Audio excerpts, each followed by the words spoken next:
Which games does she think are the best? The long ones, the short ones, simple, complex. What do you think for Ambie Valdez? Are all her favorite games 18xx? Let's see how well you guess.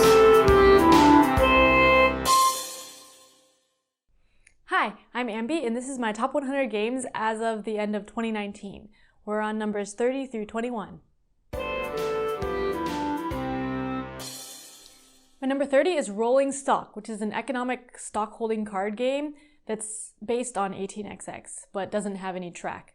In Rolling Stock, players are bidding on different private companies to buy them, and then after they have some, they can form corporations with those companies. And the corporations can buy in other private companies from the players. You're trying to get the most money, and you do this by forming the corporations. The corporations can pay out dividends to you, or when they buy in privates from you, they can buy them for a lot of money. So you keep doing this. And what's really interesting about Rolling Stock is the stock market. The stock market is represented by a bunch of cards with different numbers on it, and each corporation starts at a specific stock value. But when it takes that stock value, no other corporation can have the same stock value.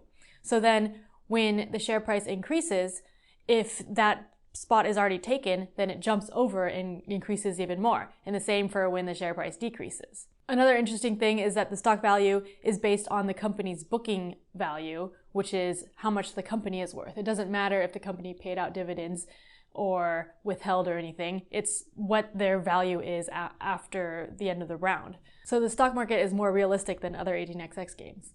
There's a lot of math in Rolling Stock because you're calculating the booking value and you're figuring out how much you want to pay for each company, and the money is really tight. Just overbidding by $1 can make you unable to do something later. So you need to plan ahead and get the exact money that you need. And it's really interesting because when you get money, you get liquid money and you want to be using it for something. So it's interesting just planning what you're going to be using that money for when you get it. There's also a new version coming out called Rolling Stock Stars. It has a different feel. It's similar but has more streamlined mechanics, and each company has special powers.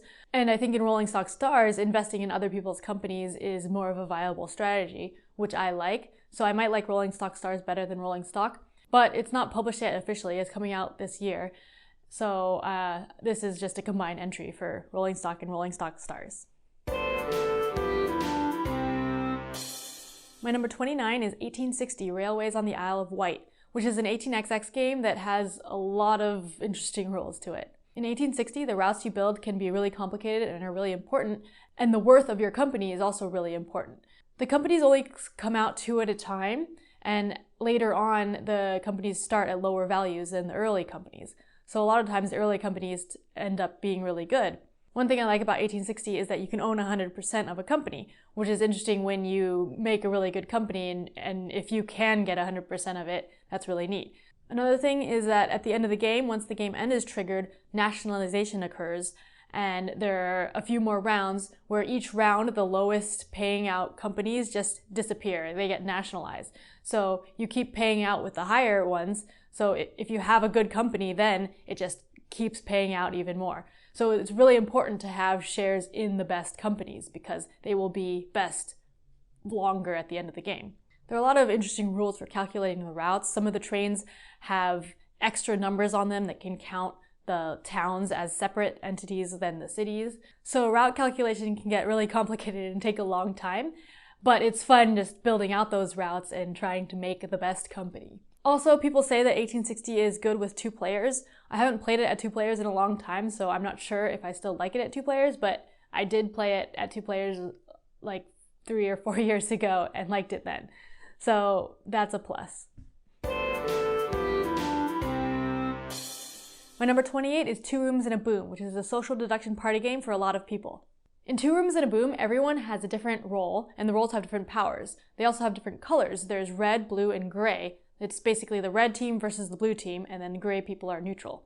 During the game, the people are going to be split up into 2 rooms, and there's short rounds where people are talking to each other, trying to figure out people's roles and what they want to do.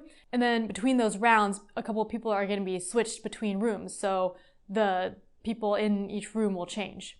At the end of the game, the red team has a role called the bomber, and the blue team has a role called the president. So if the bomber and the president are in the same room, then the red team wins, and otherwise the blue team wins. And gray people each have their own special win conditions depending on what happens. And when you're playing, you're allowed to do anything with your card. You can show everyone what your card is. You can show just the color. You can share with some people back and forth what your color is. Although there are some roles whose power is that you can't share anything or you can't talk about it or something. So depending on what roles are in play, the game can play very differently. I think the game is really fun when everyone has different roles, especially ones that encourage sharing, because then people are encouraged to share certain things about what their role is, and they don't know whether or not they can trust other people before they're sharing, and then everyone's trying to team up and figure out what everyone else wants. You definitely want at least 10 people to play it though, so I only play it at parties when we have a lot of people.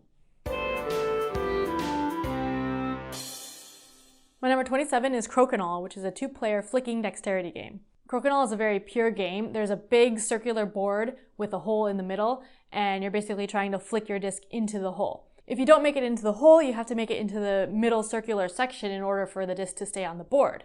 Also, if the other player has a disc on the board when you shoot, you have to hit their disc first, or else your disc won't count. So all the discs stay on the board throughout the game after you shoot them. So as you play, if you're not super good at it, there will be discs on the board and you're trying to bounce off those discs to get the better score.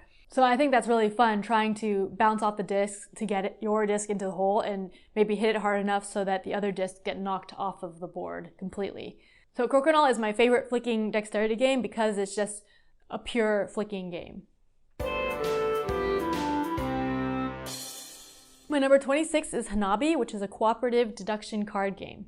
In Hanabi, there's a deck of cards with numbers 1 through 5, and they're all different colors, and you're trying to play them in order 1 through 5 in each color pile. But the trick is, you don't know what's in your hand. You're facing your hand of cards out from you, so everyone else can see your hand.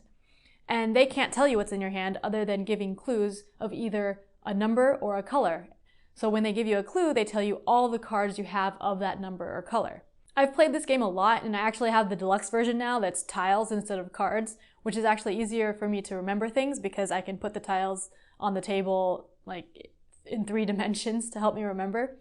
But I really like how you have to balance giving clues and playing cards and discarding cards because there's only a limited number of clues.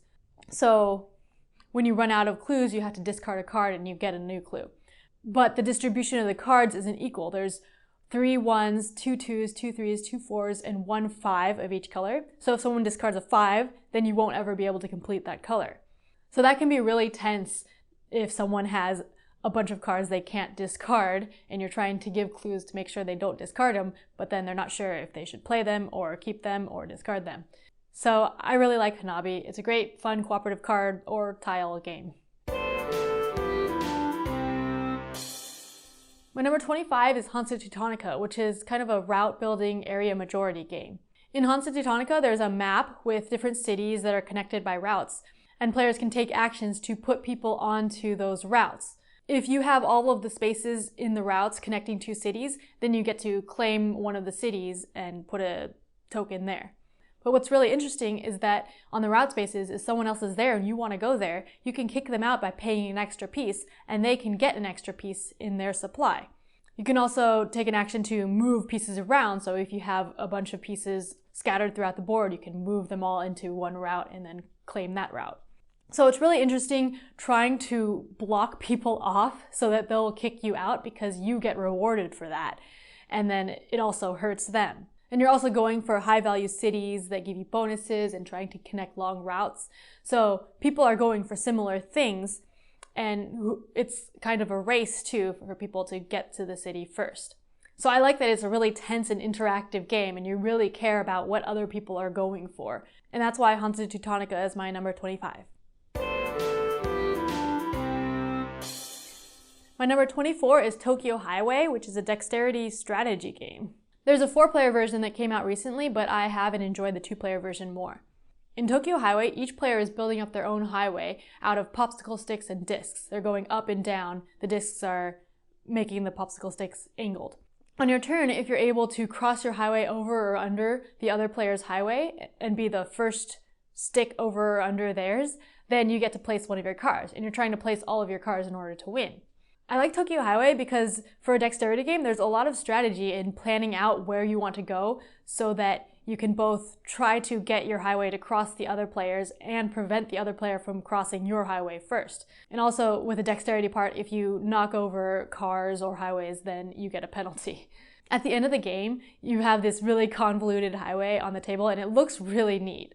So I like Tokyo Highway because there's the dexterity, there's the strategy, and it looks really cool.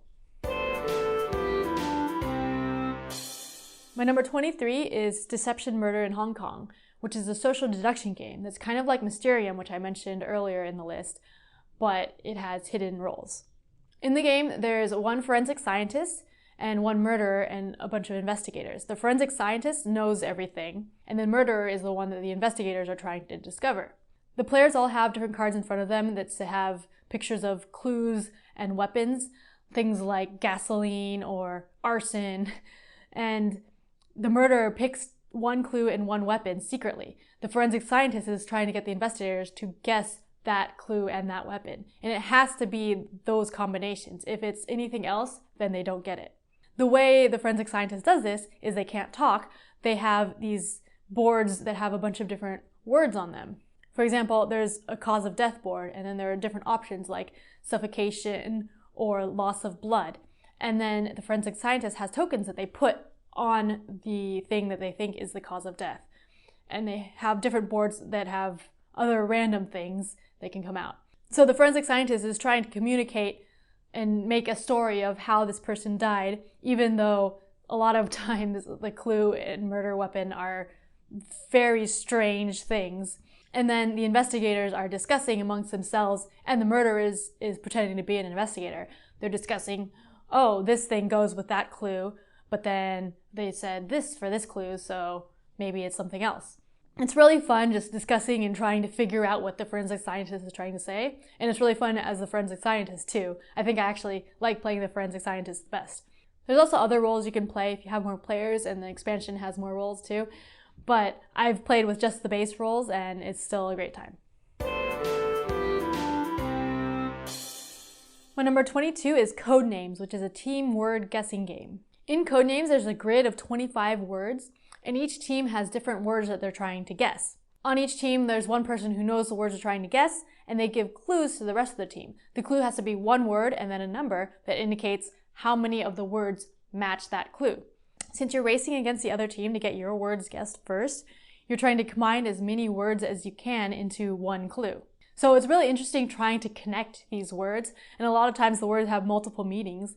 So if you give a clue, you might be thinking one thing for that word, but then other people that are guessing might not actually see that connection.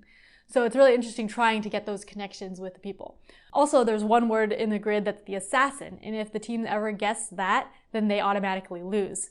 So in addition to trying to connect as many words as you want, you're also trying to make sure you avoid that assassin, which can sometimes be really difficult. So I mentioned before that I really like team guessing games, and Codenames is great because the combining all the words into one clue is really interesting and difficult to do. My number 21 is Northern Pacific, which is a quick 10-minute train game. In Northern Pacific, there's a map with a bunch of different cities, and you're going from one side to the other. There's one train, and everyone is moving the same train. On your turn, you can either put a cube that you have onto a city or move the train. And when the train hits a city with a cube on it, you get that cube back plus an additional cube. You're basically investing in the city that the train will go there, making a bet. You want to have the most cubes at the end of the game, so you're trying to get the train to hit the cities that you invested in. But what's interesting is you can either invest or move the train. So if there's a city that you don't have any cubes in and the train is next to it, you can actually move it away from that city so it doesn't ever hit that city. So it's interesting because there's some shared incentive if multiple people go in the same city, and then you're seeing who's going to be going next, and that person is in the same city as you, so they'll also want to go to the same city and give you a payout. It's really quick and then has that interesting shared incentive, and it's really easy to learn, so that's why Northern Pacific is my number 21. And that was my number 30 through 21 favorite games. There's only 20 games left. Thanks for watching.